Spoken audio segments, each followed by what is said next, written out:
From fear to protection, the Buddha's 4 guardian meditations for chaos.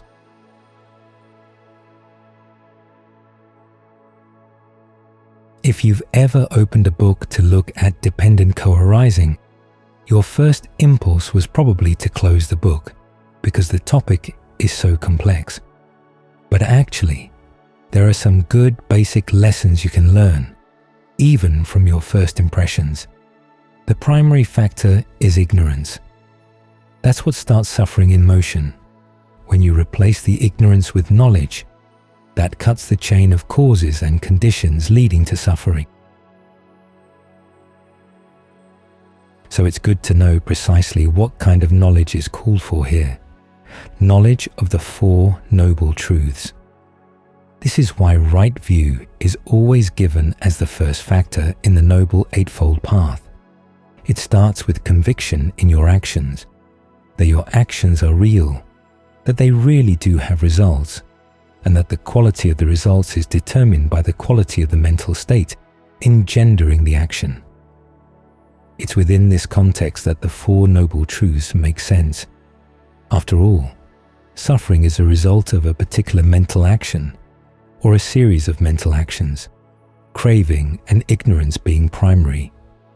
If mental actions didn't have an impact on your life, the 4 noble truths would be meaningless. This, of course, directs us to where we have to practice. We've got to train the mind. Notice that each of the 4 noble truths entails a particular duty, each of which is a skill to be mastered. You're trying to comprehend suffering so that you can let go of its cause. You develop the path so that you can realize the end of suffering. Those are the duties you have to master as skills. This is why in the Buddha's teaching, there's no big controversy over sudden versus gradual awakening. The kind of knowledge we're developing here, like any skill, is incremental. The more you work on it, the more sensitive you get. Ultimately, you reach a point where you really understand. The image in the texts is of the continental shelf off of India. It's a gradual slope, and then there's a sudden drop-off. It's not all or nothing. The build-up is important, because the build-up is what makes you more sensitive. Only when you're really sensitive can you have those aha moments that really go deep into the mind, open things up, change your perspective on everything. This is why the Eightfold Path is not only composed of right view, but also other factors that help to increase your ability to know, to learn, to be aware of the mind, and to help you let go of the factors that obscure the mind. That's why one of the Buddha's terms for the path is developing and letting go. You're developing clarity of mind. You're letting go of the things that obscure and defile the mind. So that's the big important factor in the chain of causes and conditions. Whether you're operating out of the right view of the 4 noble truths or the wrong view of ignorance. The other point that will immediately strike you if you look at dependent co-arising is how many of the factors come prior to sensory contact. Things don't just begin with sensory contact. You bring a whole load of preconditions to any experience, and working on those preconditions is what's going to make all the difference. For instance, building right off of ignorance, there are what they call fabrications. The way you breathe, if it's done in ignorance, can contribute to suffering. That's physical fabrication. Verbal fabrication consists of the way you direct your thoughts to things and then comment on them. If this is done in ignorance, it's going to lead to suffering. Mental fabrication consists of perceptions and feelings. If you fabricate these things out of ignorance, they're going to lead to suffering as well. This is why a large part of the practice is focused on the issue of perception. The way you label things, how they fit into the larger picture of your thoughts. And this is why the Buddha didn't just sit people down and say, okay, just be in the present moment and don't think about anything else. He would often start his instructions by leading up to an understanding of why we're in the present moment, exactly what we're trying to look for in the present moment, what we're going to do about it when we see it. This is why there are so many analogies and images in the canon. They give you a framework for understanding what you're doing. And again, many of the images and analogies have to do with skills. Being a skillful meditator is like being a skillful cook, carpenter, or archer. There's a skillful way to perceive. There's even a skillful way to feel. Feeling comes not only from raw data, streaming in from the outside, but also from an element of fabrication and mental impulse. A physical impulse comes up your nerves, and your mind processes it before you're really conscious of it. What we're trying to do as we meditate is to learn how to bring some of these unconscious processes into the light of day. An essential element in these processes is the way you perceive things. You can consciously train yourself to perceive things in more useful, more skillful ways. There's a series of meditations called guardian meditations, which are very helpful in using skillful perceptions to get the mind in the right mood, in the right attitude, with the right understanding. As you come into the present moment, you'll often find, as you're sitting here meditating on the breath, that the problem is not with the breath. It's with the mental baggage you're carrying with you. So you want to open up the bags and throw out all the unnecessary weight. There's an image they have in Thailand of the old woman who carries around a huge bundle of straw on her back. She's always bent over because she's carrying so much straw. People ask her why she doesn't put it down. And she says, "Well, someday this straw's going to come in handy, so I'm carrying it for the day I'll need it." So she carries it wherever she goes. Of course, there are many other things she could be carrying, but she can't, because the straw is such a huge bundle, and of course it's pretty useless. So you want to look into your baggage to see how much straw you're carrying around, so that you can lighten your load. Then you can replace it with better things that really will be useful. And the guardian meditations are a good way of sorting things out in your baggage. The first guardian meditation is recollection of the Buddha, keeping in mind his awakening, reflecting on it as a central event in the history of the world. The fact of his awakening shows that through human effort, true happiness can be found.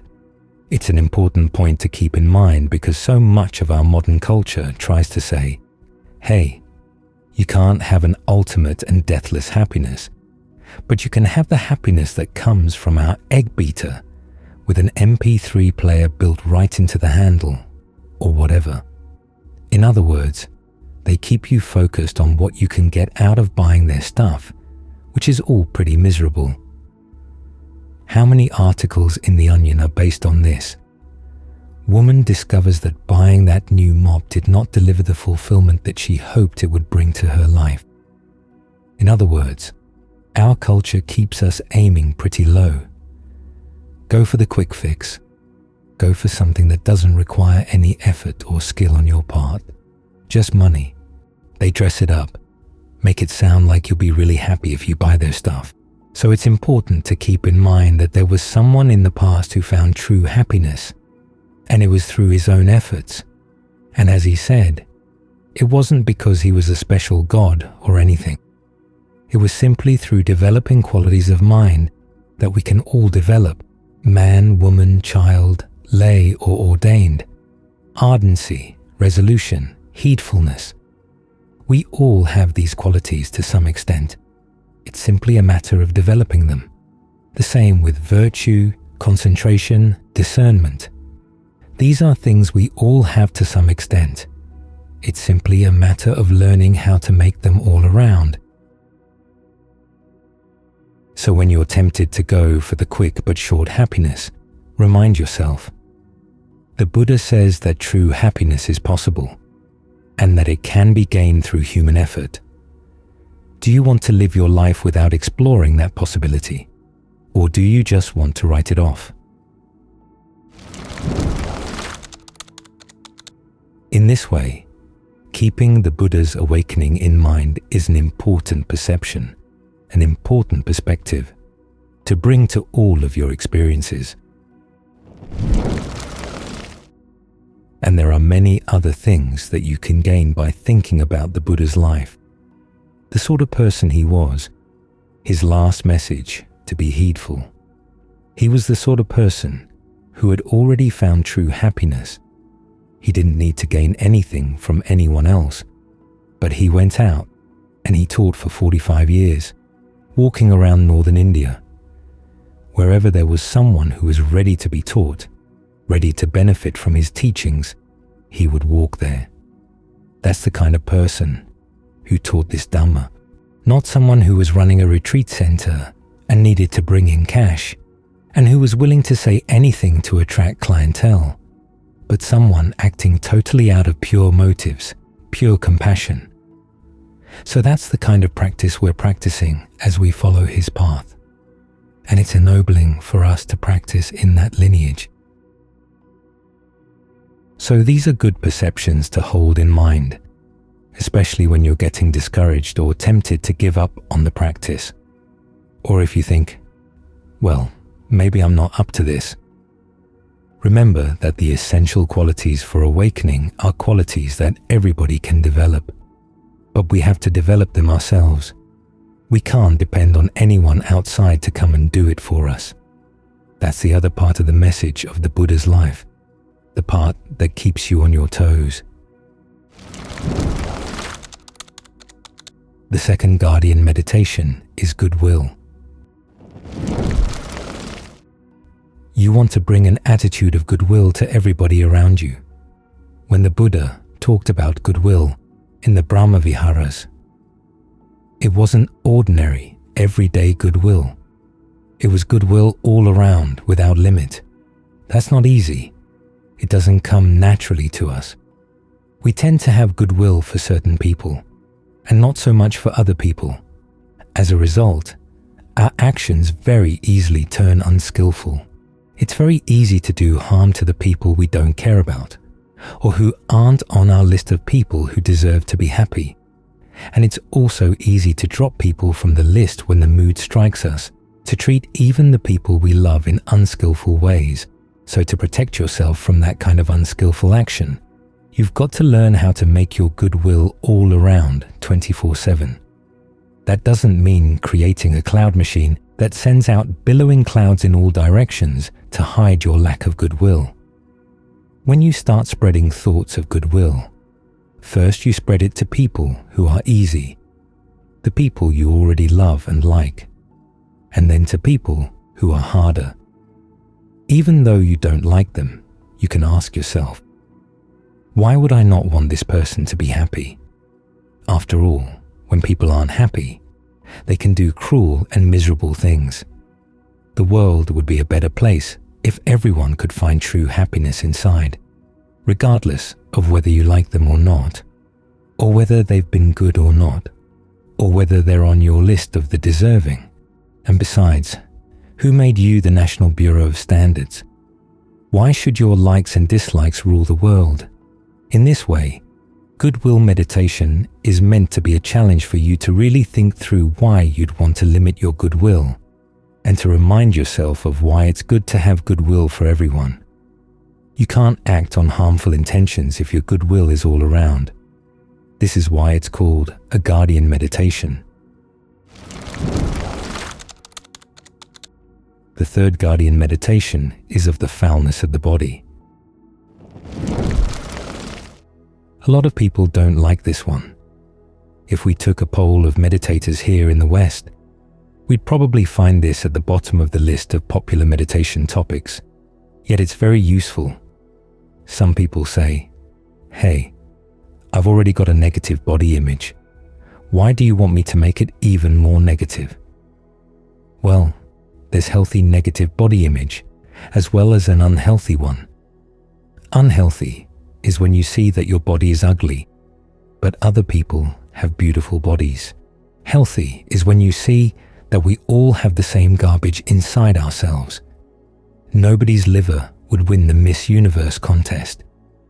This contemplation is helpful because it's a guardian. It protects you from inappropriate lust.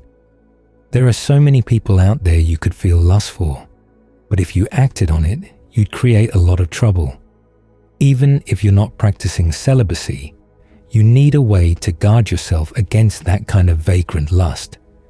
So the next time you see an attractive person, instead of weaving all sorts of narratives from the ideas and associations you've developed around beauty, it's good to teach yourself other narratives, other associations. Right under the skin, what have you got?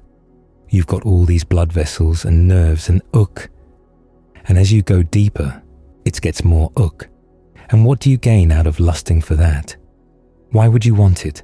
This sort of contemplation really goes against the grain, which is one of the reasons why it's useful to reflect on over and over and over again.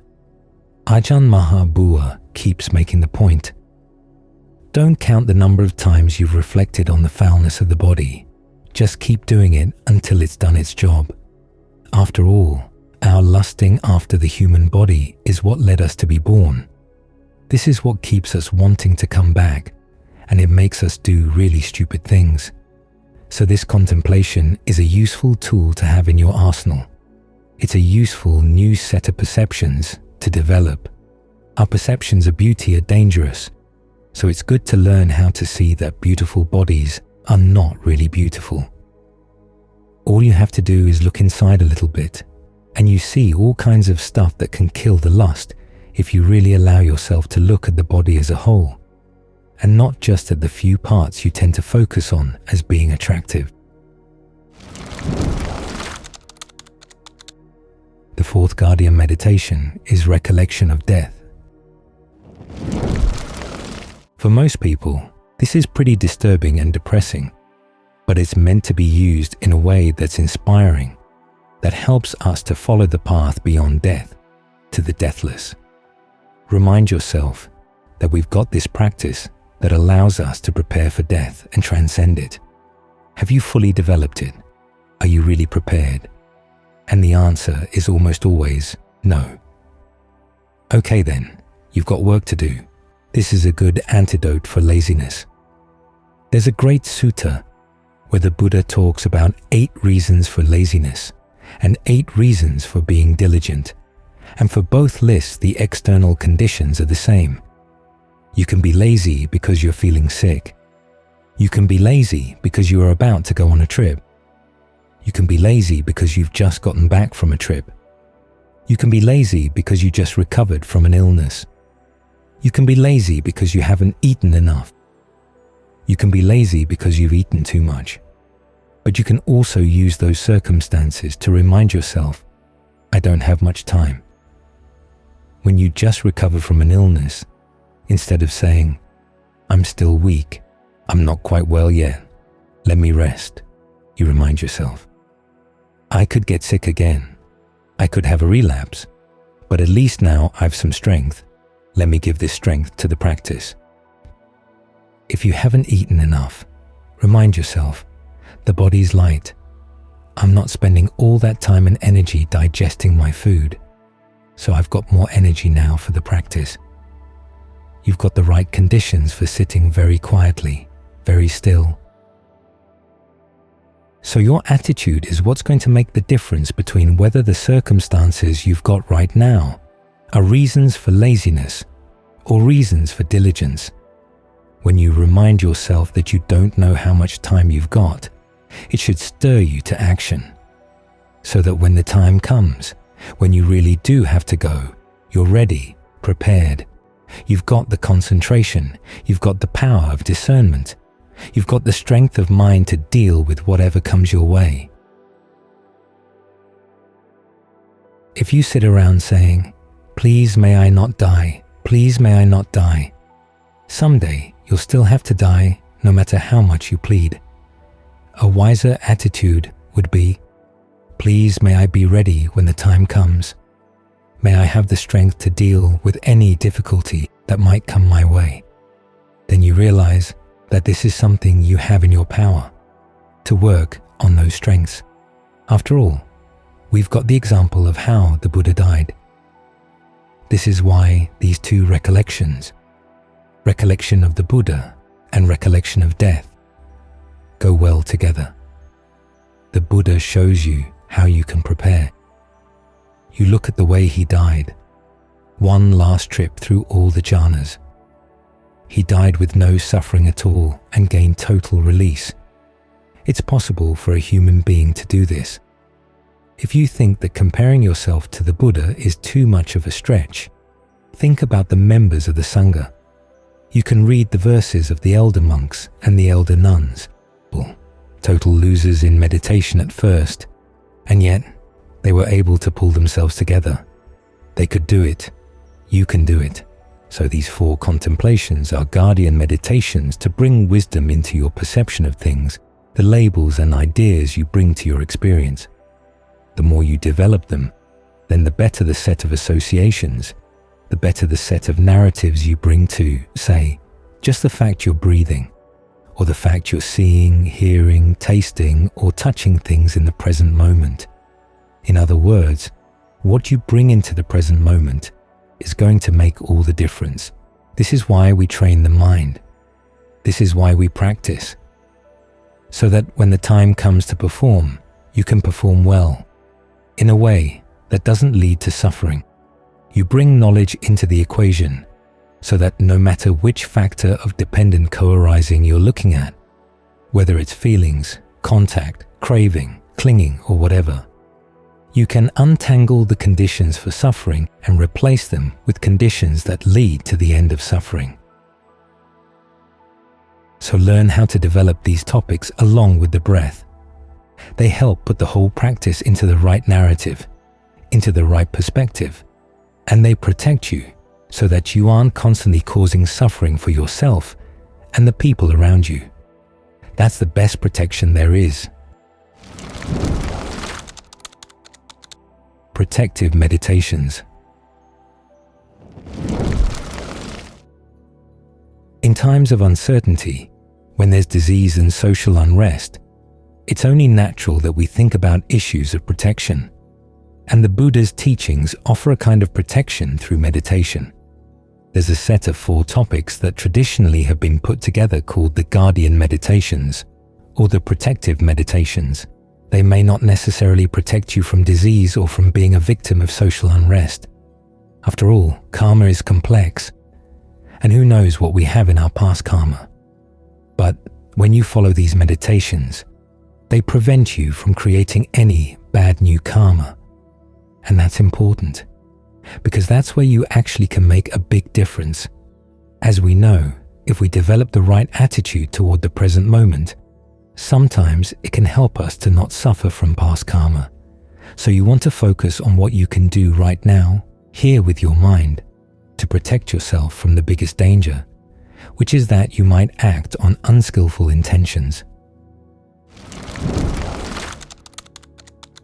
The list of guardian meditations is 4: recollection of the Buddha, goodwill, contemplation of the unattractiveness of the body, and mindfulness of death. It sounds like a rather random collection, and, in the sense that they focus on different defilements, they are diverse. Metta is usually used as the antidote to anger, contemplation of the body as an antidote to lust, recollection of the Buddha as an antidote to discouragement and nihilism, and recollection of death as an antidote to laziness and heedlessness. But they all come together on one topic, which is that they focus on the power of your intentions and the importance of being skillful in your intentions. Simply that they remind you in different ways. With recollection of the Buddha, we think about his awakening, the qualities he developed, wisdom, compassion, purity. But the important point is that in awakening, he learned a lot about the power of intention. After all, it was through the power of his concentrated intentions, his consistent intentions, that he gained awakening. And in the course of the 3 knowledges of the night of his awakening, he learned a lot about how karma functions in the universe, particularly about how your intentional actions play a huge role in whether you're going to suffer or not. So insight into intention was the content of the awakening, and focused intention was the means that got him there. So it's a lesson in the power of intention. You've got this power here in your hands, right here in your mind right now, and thinking about the Buddha's life, thinking about his teaching career, thinking about his teachings, reminds you that you want to use this power well. Now, one very easy way to abandon skillful intentions is if you have ill will for someone, which is where the contemplation of goodwill comes in. You don't just contemplate the idea of goodwill, you try to develop it for all.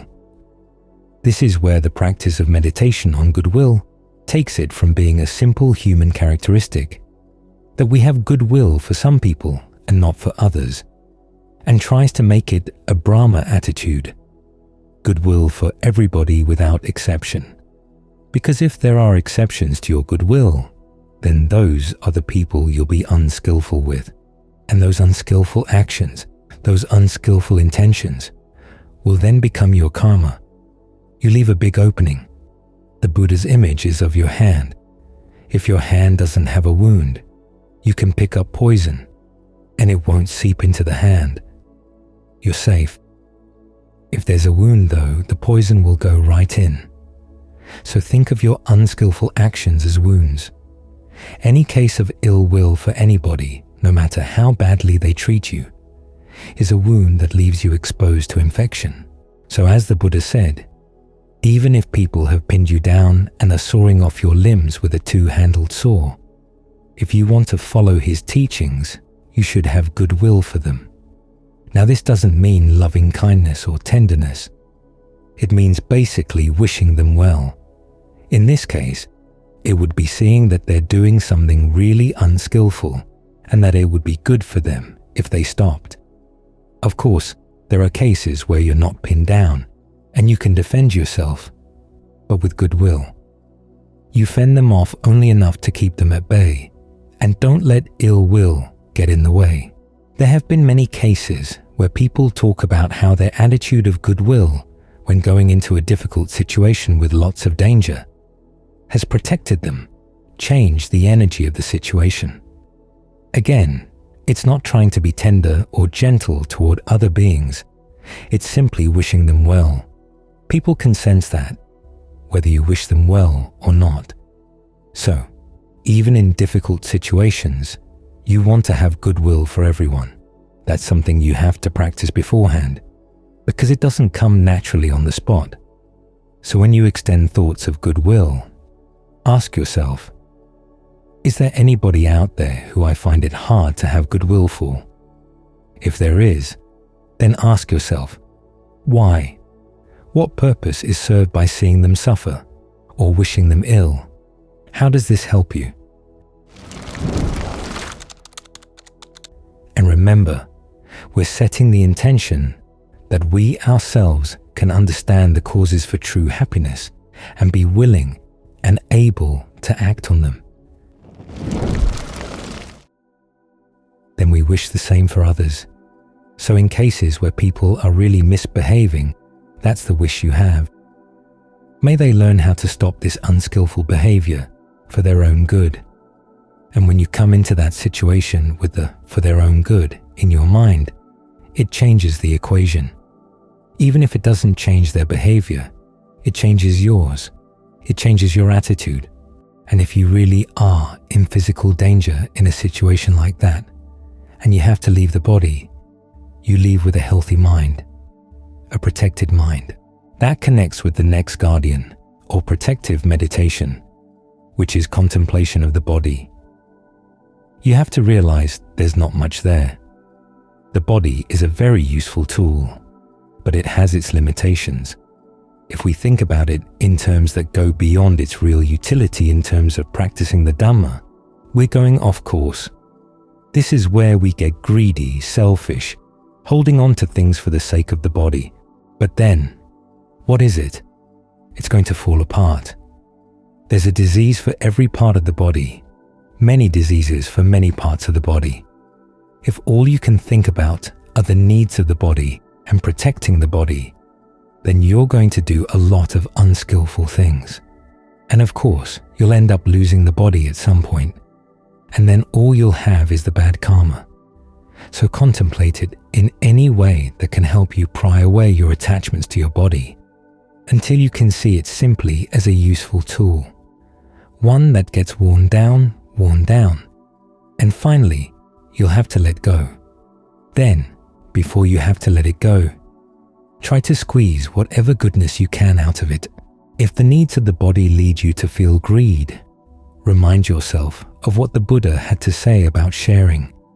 Even if it were your last meal, if there was somebody there to share something with, he'd say, go ahead and share.